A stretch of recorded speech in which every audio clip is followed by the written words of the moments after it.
Shabbat Shalom. This week's Parsha, we encounter, following up on last week's Parsha, we followed the story of Joseph, where you see that he's a very successful person. He appears to us first as a sort of spoiled child whose father keeps close at home, is afraid to let him out. But when he is let out and gets kidnapped and sold into slavery, he discovers, or people discover in him, incredible administrative skills. He becomes, and personal charm apparently, becomes the major domo, the man in charge of the Sarat Tabachim of Potiphar's house, his whole household. He runs the household. Potiphar doesn't have to worry about anything. Then when he gets thrown in prison, he again gets the full run of the prison. The warden, the king's man in charge of the prison, puts the whole run of the prison in Yosef's hand. Then finally, at the height, the culmination of this string of administrative successes, when Pharaoh calls on Yosef to interpret his dream, Yosef not only interprets the dream, but gives a 14-year plan to get Egypt through this crisis, or this prosperity followed by famine, and get it into the best possible shape. On all of this, what's missing is the religious dimension, which is what we would expect in the Torah. Yosef is not talking about God. We don't see Yosef as a God worshiper. And this is strange. It comes out, that aspect of Yosef's personality, which of course is very deep and very integral, comes out only after he's begun his plan to teach his brothers a lesson. And after he locks up the brothers for a short while under the suspicion of spying, he calls them in, and he gives them the next stage, which he ends by saying, "Et Elohim nary," I fear God. Now, it seems to me that clear enough that the God-fearing aspect comes up in this part, at this point, because the brothers are at Joseph's mercy.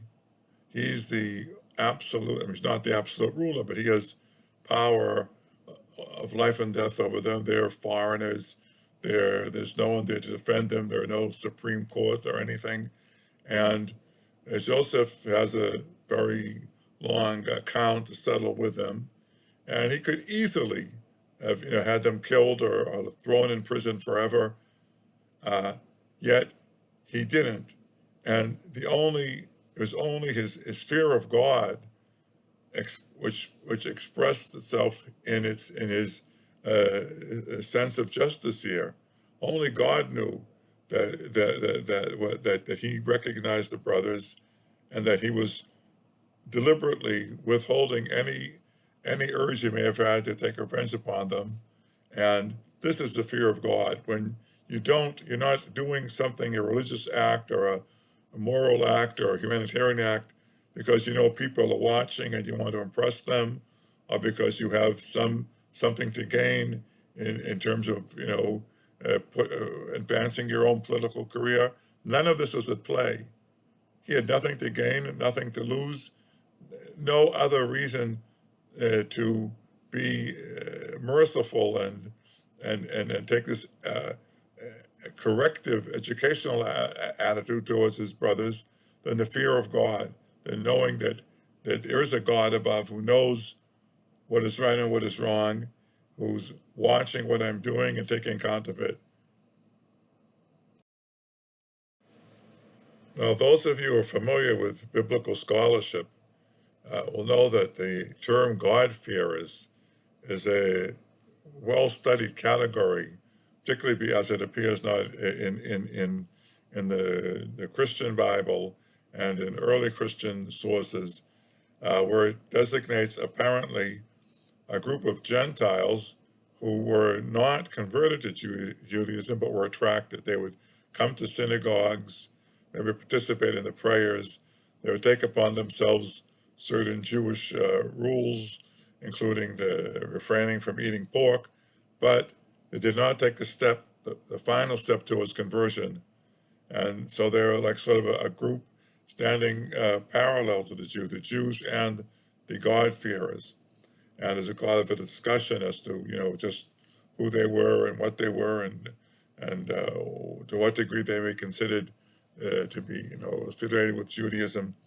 But the term appears also in the Hebrew Bible, and I think that it designates a class of people, whether they're a distinct group, social group, let's say a group of people such as the Perushim, who banded together and decided on rules that they would all observe to get to a sort of a higher level of holiness. I can't say, but but that it represents a higher or even the highest degree of sanctity of kedusha, I think it can be shown, but from its appearance twice in Tehillim, in Psalms, those chapters that form part of Hallel, where there's what I take, and not just other earlier Mephoshim have said similar things. There's a graded increase in the level of kedusha, or being set aside. It comes out first in the chapter, I think it's 115, Yevarech et Beit Yisrael, Yevarech et Beit Aaron, Yevarech Yirei Hashem. First Beit Yisrael, all of Israel, then Beit Aaron, the priests, the house of Aaron, who are a select group within Israel, and who have special duties and special privileges.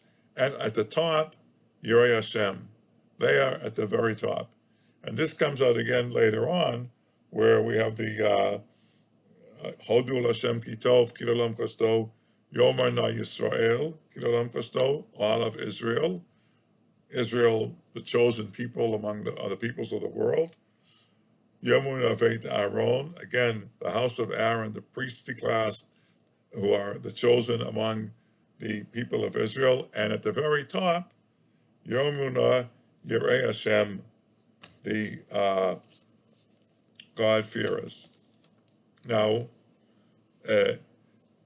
this classification has been accepted by some other, by several Mephoshim. I'll get to in a minute, but first I want to take a second to have a brief digression to side. Now in Psalm 115, where it says Yevarech Yirei Hashem, there are two readings inside his Arabic translation. One is the Yirei Hashem are called Sa'ir Atkiyahi, Sa'ir Atkiyahu, and the other one lifts out the word Sa'ir. Sa'ir means basically all.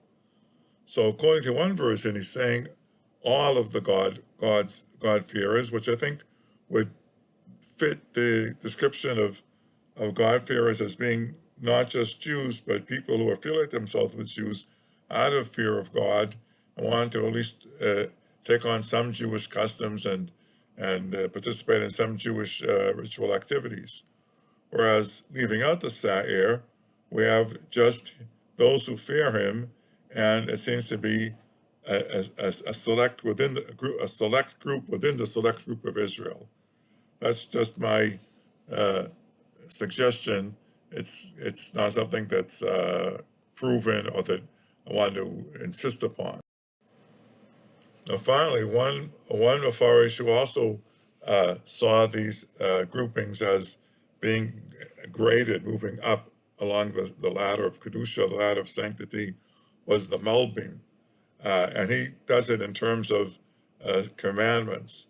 Israel is distinguished from all the other nations by having been given the 613 commandments of the Torah. But the next level up, the priests are are distinguished by other commandments that appertain only to priests who take part in the temple ritual. And then at the top, Yirei Hashem, interestingly, he mentions Beit David, the house of David. And this, I mean, because the king also, the king has a special law, several special laws about writing his own Sefer Torah and not taking too many wives and so on. But it's interesting for me that this brings us right back to Yosef, because the king being a God-fearing king is special, more special than for the ordinary citizen, because of the absolute power that the king has. Since the king doesn't have to fear, a court of law, or has none of the restraints that apply to ordinary people, it's only the fear of God that keeps the king moral and keeps the king within ethical bounds. And this brings us right back to Yosef, who displayed his fear of God in his treatment of his brothers. Thank you very much, and Shabbat Shalom.